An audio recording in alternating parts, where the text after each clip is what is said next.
Hi guys, welcome back to another video. Today we're talking about limerence versus love. As promised, I am gonna keep talking about this. This is technically like a part 2. If you have not watched part 1, make sure you go watch it. It's already up on the channel. We did it last week. We talked about limerence versus love, and I kind of gave you guys an introduction to what limerence actually is. I mentioned how it is a very foreign concept for a lot of us. We might know limerence as lustful relationships or situationships, transactional relationships. We might have heard it in those terms, but we don't really actually understand the word limerence and what it means and when you're actually experiencing it. So I kind of was able to give you guys an idea of what it is.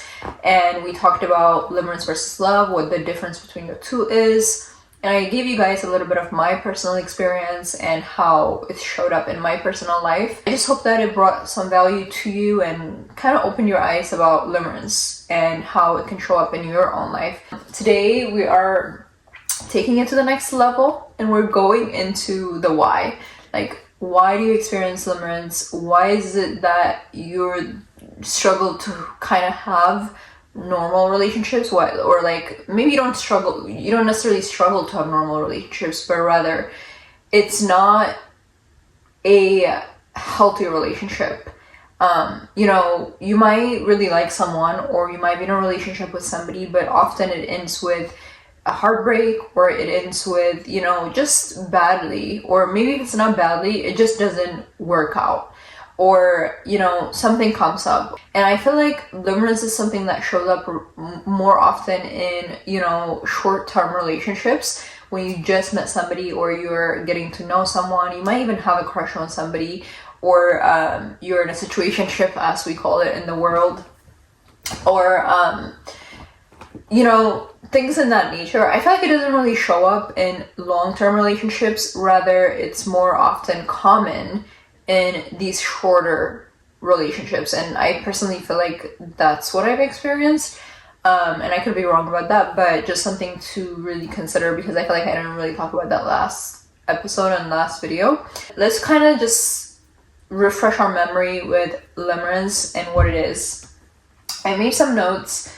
I'm going to be speaking from my notes today because last video I feel like I was all over the place, but I still made some good points, and we really covered the what, right? Like, what is limerence? So today we're talking about the why, but to kind of give you guys an idea of what exactly we talked about last week, we covered limerence and what it means. So limerence is not just really liking somebody, right? It's when you're fixating on someone. It's a fixation is really what it is. And we need to understand this, because when we're interested in someone or we like someone, it's like, oh, I really like this person. That's like what it becomes, right? You like the person, you want to get to know more about them, and you want to continue to progress in that relationship. That's what a crush is. That's what getting to know someone is. That's what dating is, right? Limerence, we said, it becomes more like, why can't I stop thinking about this person? So you might have found yourself, say you're interested in the person, they're interested in you. You cannot stop thinking about this person. And I really want you guys to grasp this idea, because I feel like I talked about it a little bit last video, but I didn't really make the points that I need to make. And it's that in limerence, you literally cannot stop thinking about the person.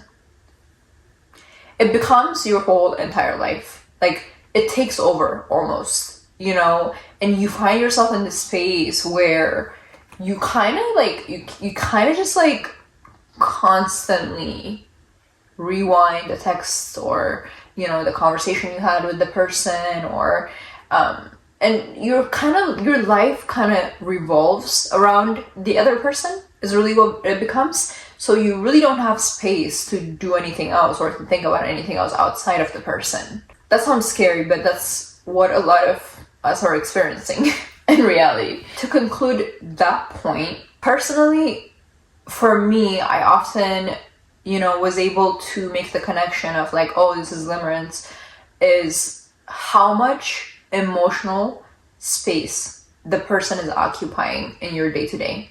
So if you're constantly just thinking about them, or you're thinking about like the conversation you had with them, or you kind of just like replay things in your head about what they meant about something, or music they might have sent you, or this is so real, and I'm getting so real with you guys. Like, this is just what it is, right? So these are the things that can be often what will highlight to you that this is limerence. Now, I don't want to like get extreme and be like, oh, this is limerence. It could be love. You never know. You don't really have space, again, in your mental capacity of emotional space for anything else outside of that person. That's all you think about. And you want to be with that person all the time. And you want to have, and I feel like, and I'm going to make the point later, but that has a lot to do with the fact that you're operating from a place of lack, or you're operating from a place of there's something missing, obviously, which is why, again, the point that I just made, that this is why it occupies your whole entire being, right? So that's the first thing we need to understand about limerence and what it actually is that that's what it is. Like, that's what it says.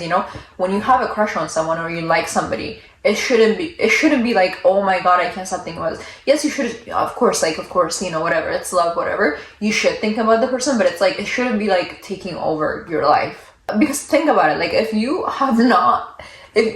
not committed to somebody to the point of marriage, like you're considering to marry this person, what the heck are they doing occupying this much space in your mind? Of course, like, if you're considering this person that you want to be in a relationship with for these things, it would make sense that, maybe, yes, you should give it this much, a certain amount of energy, right? When you are pouring this much into somebody else that you are not even in a proper, real relationship with, you don't even know this person. That's like the big thing that I feel like I realized in this is that, when you're so excited about someone, like, we need to be careful with that. It's okay to be excited about somebody. There's nothing wrong with that. It's beautiful. But at the same time, it's like, you really don't even know this person. So I'm not sure, like, why you're like head over heels already in love. Like, have you ever had like girlfriends where like they like someone and they're just like head over heels in love with the person, and you're like sitting there like, bro, like, you don't even know this guy. Calm down. And I feel like that can happen to any of us, to be honest, And I think it's just important to be like, okay, I'm barely even like in a relationship with this person. I'm barely like with this person entirely. Yet internally, you've built this whole entire relationship in your mind of literal marriage at that point in your mind. So maybe something we should consider, is when we are going to get into a relationship with someone, or we're going to be committed to somebody, like, why do we need to put all of our eggs in one basket? Like, yes, that's a beautiful thing to do, but at the same time, you don't know the person yet. Do you understand, like, what I'm trying to say? Like, you really don't know the person. So I think that's when love comes in, Love comes in when you're like, okay, I'm gonna get to know this person. And once I get to know this person, I'm going to accept them for who they genuinely are. And if we're compatible, then we can put all of our eggs in one basket and we can actually pursue this person, and we can pursue each other, and get into the relationship. But I feel like when you have you are not even boyfriend and girlfriend with this person, and your whole entire world becomes them, that's when you kind of have an idea of, basically what limerence actually is and what it suggests, right? But the second thing I want to talk about is limerence is attachment to, again, possibility. It's all about possibility and not reality. So we need to be careful with that, because I think I already made this point just now, but you're not only responding to who this person actually is, like I mentioned earlier, You may be responding to who you believe they could be, who you could become together, what the relationship could turn into, what their feelings might mean, and the future you've created around them. So, I mean, come on. Like, that literally says everything that I need to say in that, and I think I already talked about it. Again, you are creating this imagination, something inside your brain of someone you're not even fully committed to or is with. You know what I mean? And now we might, bring up, oh, okay, but what if you are actually committed to this person, you are actually in a relationship with them? Then we need to look at reality and not, again, what we're imagining in our head. So that's the distinguisher, when you're seeing if it's love versus limerence, because you need to be really grounded in reality rather than just imaginations of what you want the thing to be. This falls into like potential, like we might know 40% of who someone is, and then we fill in the blank with what we think we want it to be. And again, this is potential is what I was mentioning. Again, we cannot settle for the potential of someone we're so interested in. I think it's beautiful that we want that for that, like to have that with that person. But if it's not that and we're just filling in the blank, that's when it becomes an issue. And that's when we need to start realizing that this is limerence and not love. Your feelings are real. What you feel is absolutely valid. And yes, what you're feeling is real, but your idea of what the relationship could be is completely distorted. And it's not right, and it's not what's good for you. You know what I mean? So you can see completely how this person may not be good for you, or maybe they're fine, but you know that if you get into this relationship, it's already going to lead down a path that perhaps is not God-centered. Perhaps it's not, your values are not matching. Whatever the case may be, you need to focus on reality. What is the reality of the matter in this? What's going on? What actually is going on here? Like, you could completely head over heels fall in love with someone. You really love them and you actually have love for them.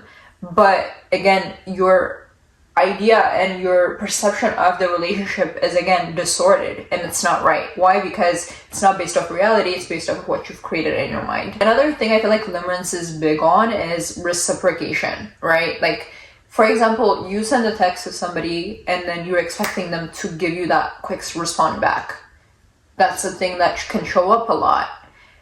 Versus if you're in a proper, like, healthy relationship, I just feel like that shouldn't even matter. Like, they could take 20 years and you'd be okay with them not responding to you. And I mean, that can be like, whatever, debatable, whatever, but I just feel like that's a very good example. Because I feel like when you're in a limerence relationship, you're just like, like if they don't respond to you or something like that, it kind of affects you because you're like, okay, what did I do wrong? This, that, and the next. And again, it goes deeper into just you stepping into this place of obsession of like, why are they not responding? Why are they taking their time? Or it can be some of the stuff that I wrote here that I feel like is very important is you ultimately turn I want them to basically I need to know if they want me. You turn that around, and that's how your mind thinks. You're like, oh, I need to know if they want me. When they text you, you're happy. When they pull away, you're anxious. They show interest in you, you're hopeful. They become distant, you're analyzing everything. They return to you, you're like experiencing this huge emotional relief. That's a big one. That's a very big one. When you're in a limerence relationship, it's like let's say you even like said, okay, this is not the right relationship for me, I'm so sorry, we can't be together. You put the space between the two of you, right? And you say, I need you to respect these boundaries, like I can't be with you, whatever. You know that you did that for the right reason.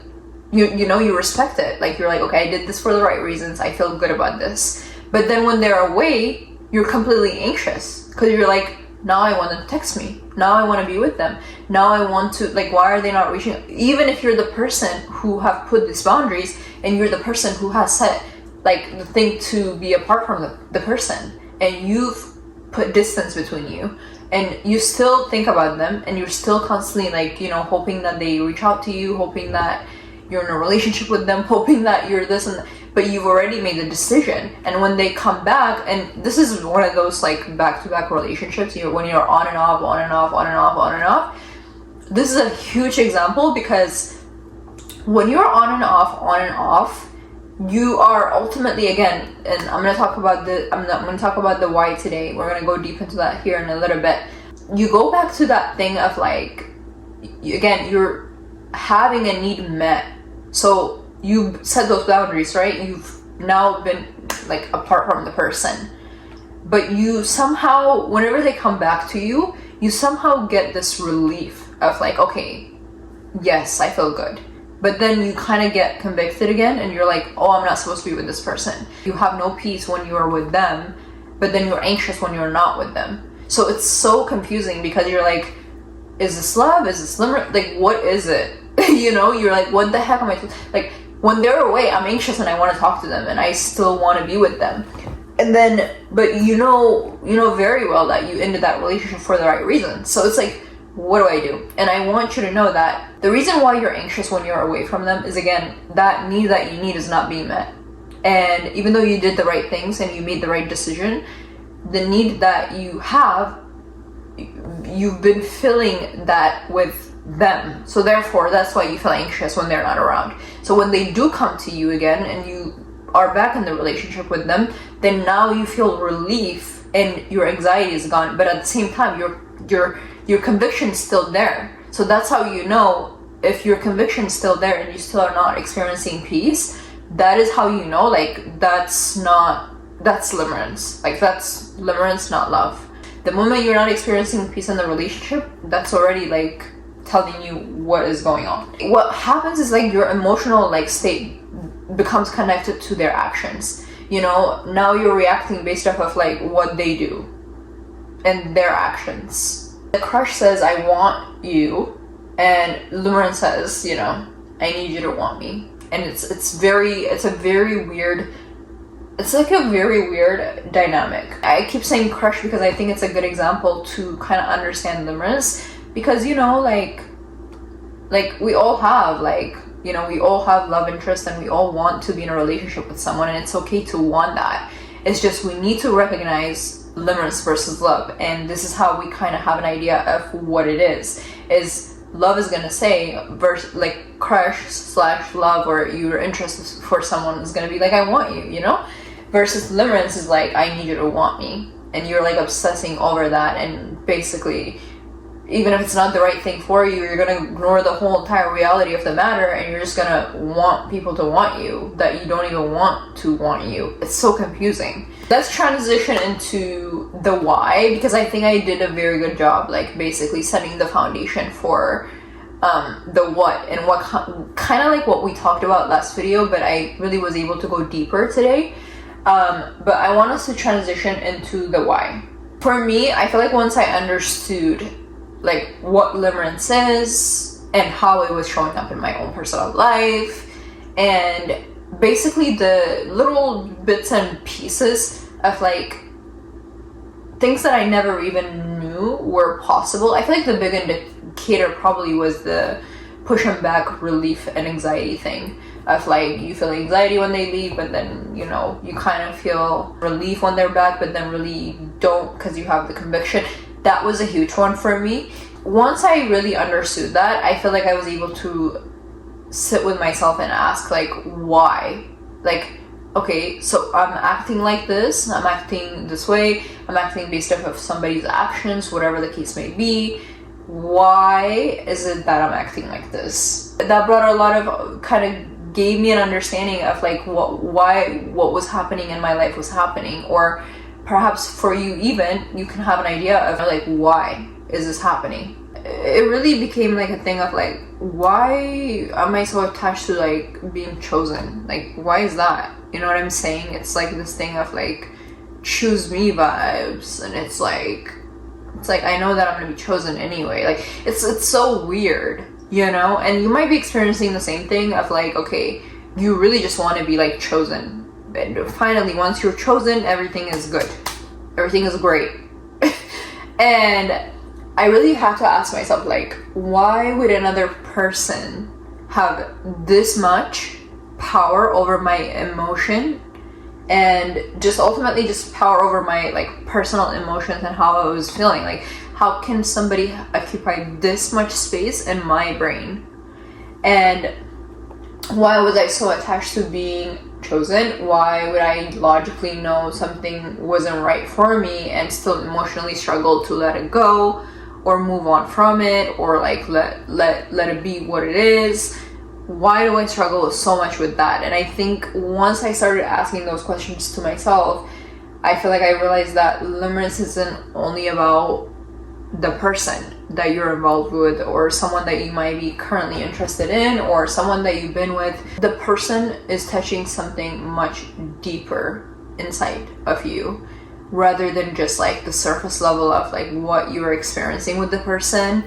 And you might think, oh, it's because of, you know, I love this person and it's because of this, it's because of that, and you kind of make it about the person rather than what is actually going on. I feel like that's really what I discovered, is that 90% of the time it's not about the person at all. It's deeper than that. So what do I mean by that, right? My first thing that I want to talk about in the why aspect of things is that the person is or like whatever you're experiencing right now with someone is really representing what's missing for you. This is very important. What did I mention earlier? I mentioned that often we are in these positions, because not everyone is in this position, right? Some people have healthy relationships. Like, some people are not experiencing limerence. Some people know what's right, what's good for them, and they actually can distinguish that, and they can be in the correct and proper relationships. But a lot of people are prone to limerence, hence why they experience this kind of relationships, right? So it's very important to distinguish whether you're prone to it or not, because some people are not, and that's great, you know? Back to the point that I was making is that limerence and, you know, ultimately the reason why you're experiencing it often isn't too much about the person, but rather what you're missing. So the person, or whatever the case may be, is really representing an unmet need that's inside of you. What does this person make you feel? That's like a very important question to ask, because it's not even about like what you like about them or like what interests. It's not really about that. It's rather about what is it that they're meeting for you, because they're meeting something for you right now, which is why you're obsessing over them, which is why they're taking this much occupation of your brain and your time and your energy and your emotions. There's a reason for that. We need to start not focusing too much on, you know, the situation of the matter we got going on, but rather, what is it that this person specifically meeting for me? Because if I already know the reality of the matter of the relationship isn't going to work, and there's no future for me with this person, but I continue to choose them, and I continue to abandon myself to be with them, and I continue to choose this and settle for this relationship that I know I'm not supposed to be with this person, then what is it that they're meeting? Because clearly they're meeting a need for you there. And that's a big thing that I had to realize for my personal, for, you know, my own experience. Those are two different questions. And I think the question that we need to focus more on is the whatever unmet thing is they're meeting for you. So did they make you feel chosen? Did they make you feel, you know, seen? Did they make you feel accepted? What is it that they're making you feel that is making them so special, or that is making them giving them this much attention and, you know, obsession, or whatever the case may be? So that's a very worthy question to ask, because then it's going to reveal why you're in this limerence relationship that isn't meant for you to begin with.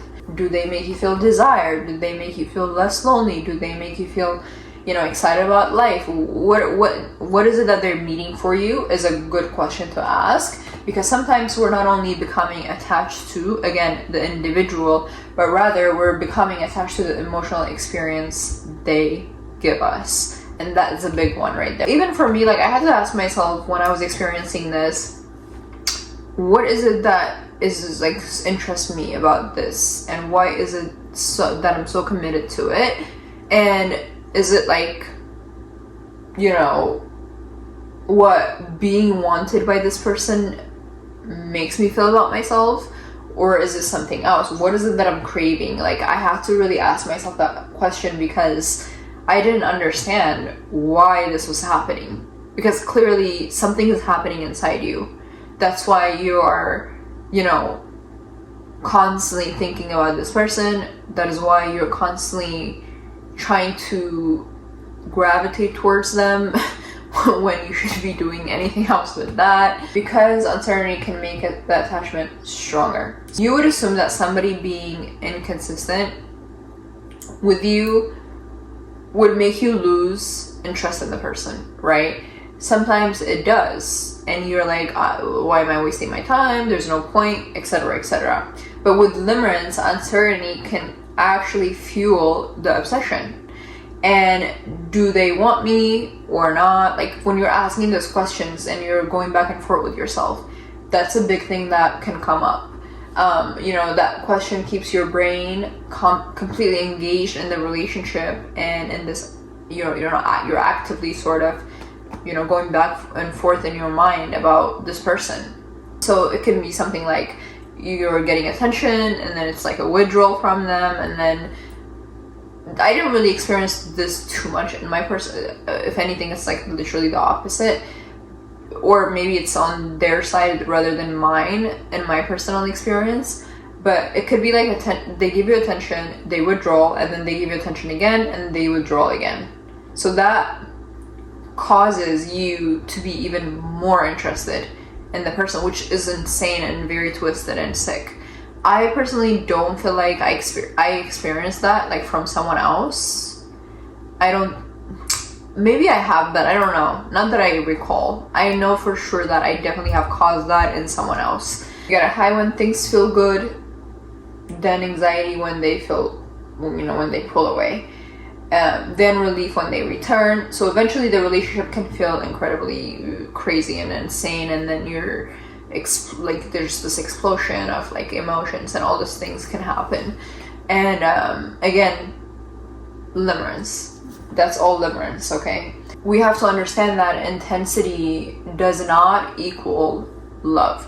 Intensity can be a good thing, and you know, maybe, you know, in love there will be some sort of intensity, but when it's all intensity and majority of it is that's kind of how you know it's like limerence and not love, right? Yeah, because sometimes the intensity is being created by instability, like the things that are happening that is completely just not healthy, and this is like all over the place. It's causing this weird, insane emotions to happen, but really it's definitely not stable. So is it really love if it's that I don't think it is. When you're in this kind of a relationship, you know, we need to really ask, because the relationship I feel like can sometimes become attached to like a deeper story about ourselves, or within ourselves, and it becomes more than just, you know, being in this relationship that is completely limerence with someone, but rather like it's deeper than that. It's trying to teach us some things about ourselves. Sometimes limerence comes from even our childhood. Like, you might have grown up without a father or a mother, whatever the case may be, and you might have found yourself, you might not know this when you're younger, because when you're younger things happen and you just kind of move on and you don't really dissect and understand what happened. But when you're older and you're in your adult years and you're experiencing this crazy weird things happening, and they're showing up in your relationships, you don't really know what's going on, but most likely because you didn't have that father figure in your life, is showing up in your relationships today, and you're accepting anything and anything, whatever the case may be. If you didn't have a mother, you're looking for a mother in someone else. That's just what's happening. Same thing with, you know, if you didn't grow up with a father, like you're looking for a father in someone else. So these things are very naturally gonna happen, And that's why I say, like, a lot of people are prone to limerence because this is their background, because this is where they come from, and because those needs are not met. And again, I go back to the point of the need being not met. That is why we get into these relationships that are limerence based. And we find ourselves in this sticky situations where we don't even want to be in, but we are, because we don't know better. And we don't know what a healthier relationship looks like. We don't know what that is supposed to be. And so because we don't look into that, and because we don't ask, questions, and because we don't really, we want to do the easy thing to do, which is just have that need met, we don't really look into that. The story that we're sort of telling ourselves is like, I want them to choose me, but we're saying that, but really it's, if they choose me, then I'm worthy. If they come back, then I wasn't rejected. If this relationship works, then everything I went through meant something. If I can finally get this unavailable person to love me, maybe it feels, maybe it heals something in me that has felt unwanted before. And that is why simply telling someone, just move on from this, just let it go, doesn't always work, because you're trying to let go of one person while your heart believes you're letting go of something much bigger, and something that meant something to you, something that was very important to you. And again, the person really might be representing validation, belonging, the future, being chosen, finally getting the love you wanted. These things are not light, as human beings. These are our desires in life. But one thing I'll mention, and I'm gonna be concluding the video here in a minute, we need to understand that the reason why we are prone to limerence often, again, is related to how we were raised, our idea of what a relationship should look like. Again, having that father figure, the mother figure in the life, and not having that, whatever the case may be. All of these things are going to play into what we end up experiencing in the future, or like in our adult years, in these relationships that we get into. Again, it really is about the need that has not been met in you. That's really what it concludes into and what it comes down to. And there's nobody in this world, nobody, absolutely no one. There's no therapy that you need to go to. There's no counseling that you need for this. There's nothing that you need for this outside the Lord. Only God can give you these things that you're seeking from this other person. Only God can honestly meet and fulfill these things that are empty inside you, that literally has you like, go find it in someone else. And that's why you go somewhere to find it, and that's why you find yourself in these relationships.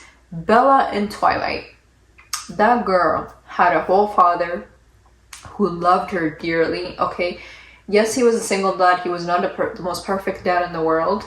She had Jacob. Jacob was a great, perfect person she could have been with. What the heck happened to Jacob? She completely abandoned her whole entire life and everything she could have had.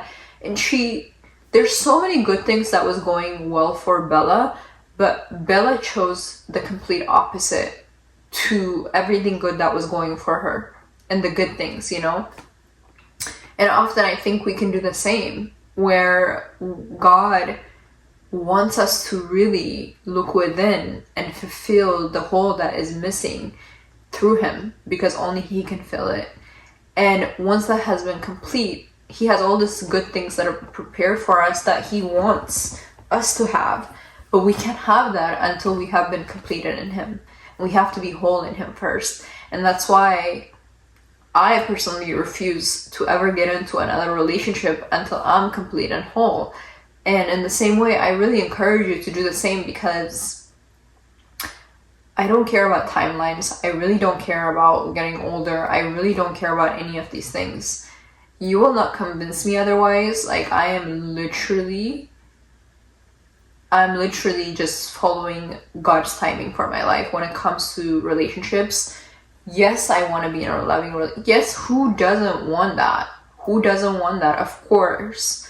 But not at the expense or cost of not being complete in myself first. I think that is such a key and important thing to have in your life if you want to be in a relationship with somebody, if you want to have that healthy relationships. Like, so many people are in relationships but miserable in every shape and form you can think of, and it's like, bro, like, just be complete in yourself and have that time with God that you need in order to have this validation that you need to have, belonging that you're looking for, security, the future, being chosen, finally getting the love you wanted. These things are only found in the Lord. And I'll say that because, again, that's why you are in this limerence relationship with someone. That's why you're experiencing limerence. It's because there's something in you that's missing, that you're finding anything and anything to fill, and only God can fill that. Only the Lord. Again, we said that limerence, when your attachment to someone becomes fueled by fixation, fantasy, uncertainty, and the need for reciprocation.